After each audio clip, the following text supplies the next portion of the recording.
It's like we're thankful for life. We're thankful for opportunities. We're thankful to be able to do what we do. We're thankful for the people in our lives.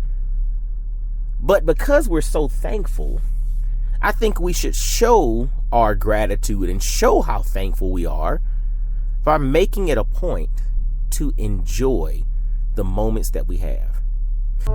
Welcome to Impact and Fulfillment with Coach Mike D, where you'll gain practical wisdom and dynamic insight from amazing conversations to live your best life.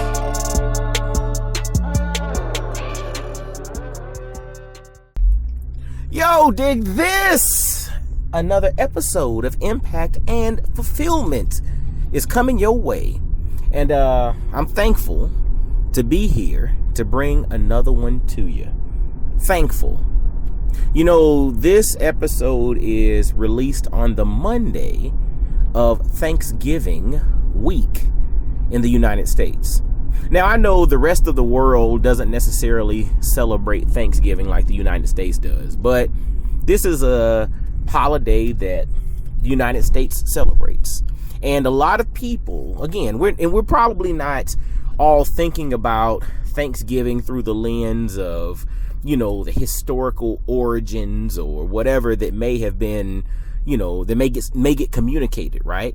Most of us are excited and extremely thankful for Thanksgiving because it gives us opportunities to spend time with family. It gives us opportunities to eat some of the foods that we don't always eat throughout the year. It gives us opportunities to, reflect. Even though we should reflect all day, every day, we place an emphasis on it during this time of year.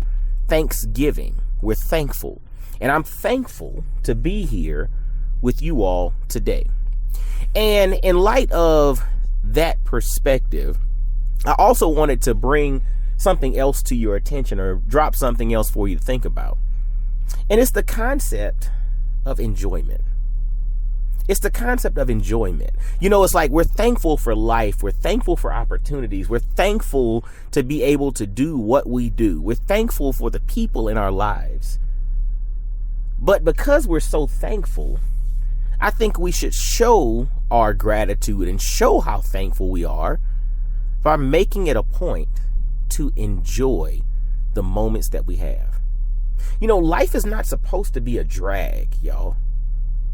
Some people think that everything is supposed to be a struggle. Everything's supposed to be hard and a grind. Yes, that is a component of life, right? I tell my kids when we're training for something, like if they're training for track and field or wrestling or baseball or dance, one of the sports or something they play, or even if it's like schoolwork, right? And it's homework, i.e. practice. I always tell them practice is supposed to suck.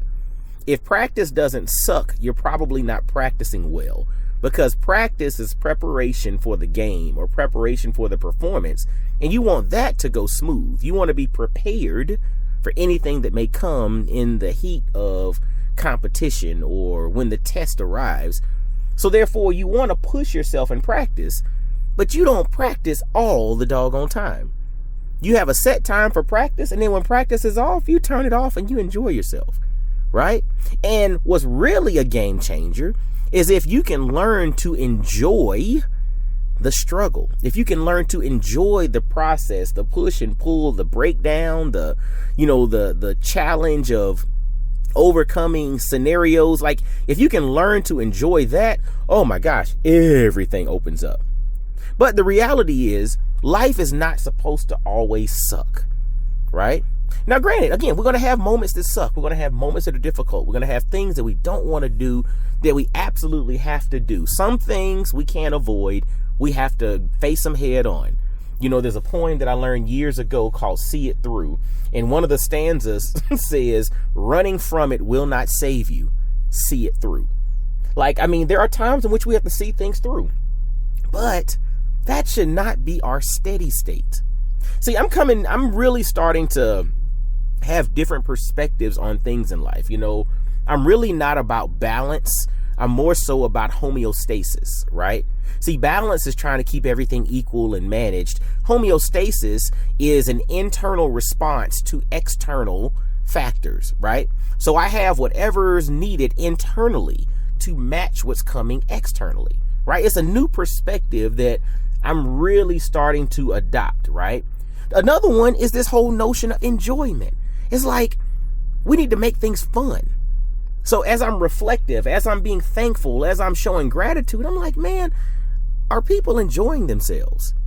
We put so much of an emphasis on it being tough and hard that, hey, are you having fun? Because, it's like, we've had this election in the United States, and there's a whole lot of referendums and reforms, etc., that are coming down the pipe. And one of the things that's communicated is education, right? It's like, oh, they want to abolish the Department of Education or kick everything back to the states. And then each state has to figure out new ways to change this and change that and change the curriculum for these outcomes and change the curriculum for that outcome. And I'm like, have we ever taken a step back and thought, hey, are we making this fun? Are we making this interesting? Because think about this. Stuff that is appealing to kids, you don't have to reformulate a curriculum to get them to do it. They want to do it because the narrative about that thing that's being sold is that it's fun. Think about marriage, right? There's a whole conversation around, people not wanting to get married these days, and more so about, domestic partnerships and partnerships as opposed to marriage, etc. But if you really are honest about it, what narrative about marriage is being sold to them? They're being sold that marriage sucks, and it's the whole ball and chain, and you're gonna lose out on this and not be able to do that, and it's gonna suck, it's gonna be work, you're gonna get all of these narratives. And the thing is, if you're making it an unappealing situation, then full transparency, nobody's gonna want it. Like, let's be completely honest about it. But if we're having fun, if we're telling the story of how fun it is, yes, it's work too. But if we're telling the story about how fun it is and how enjoyable it is, you then don't have to sell people to want it. They automatically want to come there, right? Like, it's just interesting to me. But again, as I think through the lens of, being thankful and having gratitude, I also want us to be mindful of that gratitude or thankfulness should also encourage us to have some fun and to make sure that we're highlighting that we're having fun, because that narrative is what draws other people into what it is we're doing. Again, Frederick Douglass had a statement. He has a quote. He says, "No struggle, no progress." But I have an addendum or an addition to that quote. And it's, if it's all struggle, you're going to have issues getting buy-in. Frederick Douglass said, "No struggle, no progress," which at times is very much true. But if it's all struggle, you're going to have issues getting buy-in. And that's where I think we're having some issues right now in society and in general. We're not making this stuff appealing, right? And that's on us. We got to do a better job of telling good stories. But we have to first start by allowing ourselves to enjoy ourselves. Because life ain't supposed to just be a drag. All right. Well, hey, as always, man, y'all be blessed, well, and wise. Have an amazing Thanksgiving. Grab a copy of my book, The 33 Laws of Impact and Fulfillment. Holler at me. Follow at Coach Mike D on Instagram, The Coach Mike D on TikTok, and follow me on YouTube, all that good stuff. Y'all have an amazing Thanksgiving, and y'all be blessed, well, and wise, and I'll holler at you. Peace. I really hope you enjoyed today's episode. Make sure to hit that like button, subscribe, and follow Coach Mike D everywhere on social media. Y'all be blessed, well, and wise.